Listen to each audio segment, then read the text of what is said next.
Agile, as it was created 20 years ago and as how it's been implemented kind of up to now, is actually the solution to the problem that has come out of, I'm going to say, the 60s. And I'll tell you the mindset that I mean. Yeah. So my hope is that whatever comes next in 10, 15, 20 years solves the problems of today.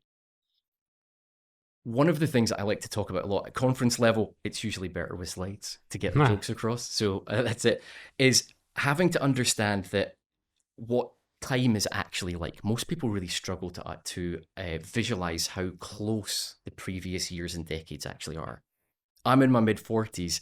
That means I was born in the 70s, right? The 70s was not that long ago, unless you're 20 years old and it sounds like ages away. Yeah. But what it also means is people that are around 55 and in the workplace, they were born in the 60s, like mid-60s, right?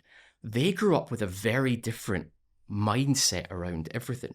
Folks who are at the end of their career, but still in leadership positions and ownership positions that are in their 70s, or 78, 75, they were born in the 50s, man.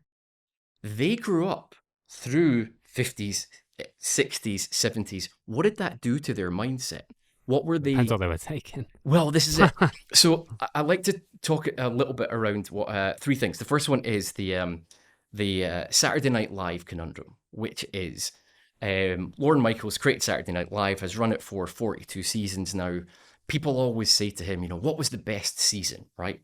And he says, it's the season that you were in high school. Because when they did this mass study, to find out what the best season everyone liked was, there was a huge correlation to when you were in your last 2 years in high school and what you liked best of Saturday Night Live. It's interesting. And that's because, for the most part, those formative years is when you create a whole lot of your opinions around the world, or about the world, sorry.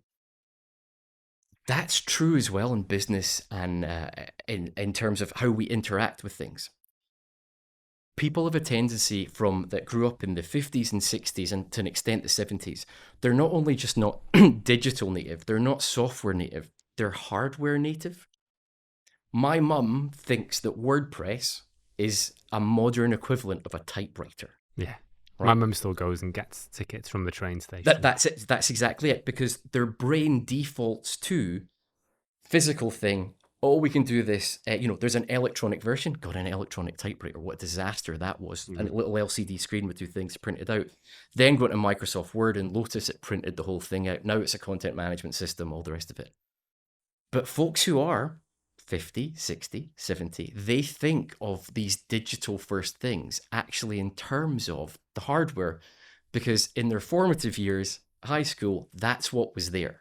So everything in their mind comes back to that basis. The same is true for delivery in terms of work. The number of senior leadership that I speak to, and they still, even though they've taken the Agile training and they understand the words and terminology, deep down their understanding of everything is commoditization and everyone's a brickie. Yeah, so how long will it take you to do one form? Grand. Okay, so how long will it take you to do one web page? Cool. So you'll do 100 web pages in exactly 100 times that plus a holiday day, right? The shift that's changed, and really what brought around the people that created the Agile Manifesto for Software Development to come together from all these lightweight frameworks, was that leadership who was going to be embedded for the next 30 years was a complete disconnect with the knowledge work that software development had become. Because even as those older people had grown up, software development was punch cards. It was still physical, right? We went to the moon on, 8K of RAM and punch cards. So for me, Agile solves that problem, which is the problem those guys were facing from the management people coming from the 50s and 60s and 70s, growing up and going to be here for the next 30 years. My hope is that whatever comes to replace Agile is going to be to solve the problem that our current management has, like people like me. Trying to shift yourself out of a job. You mentioned some already, but based on your experience,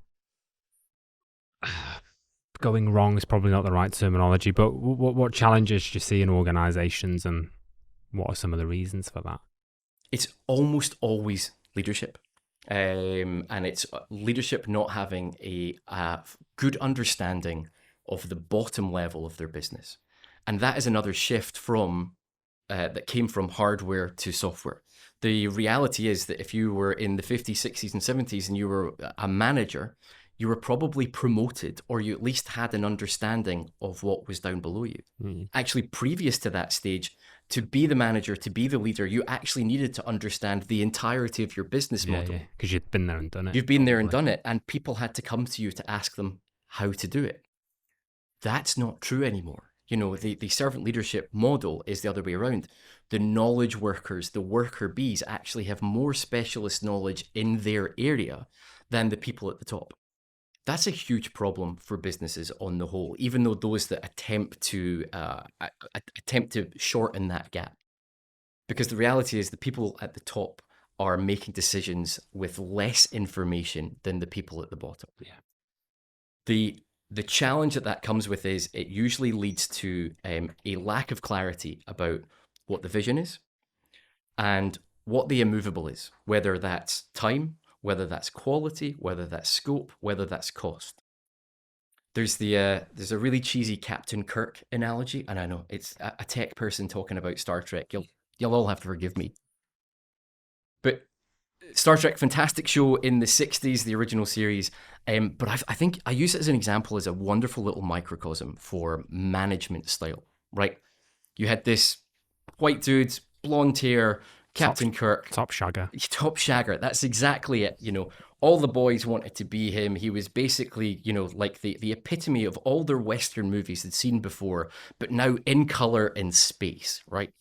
And every single episode, because it's a TV show, in 22 minutes, Kirk, the manager, would get on the phone to the knowledge worker, and say, Scotty, head of engineering, something's gone wrong. I've pressed a button I shouldn't have. Deployment of the shields didn't work, whatever it is. You're the expert. How long will it take to fix this on a nuclear-powered spaceship? And the expert would say, about 4 months, it's a nuclear-powered spaceship. What the fuck? And then the manager would say, without fail, I don't think you understand.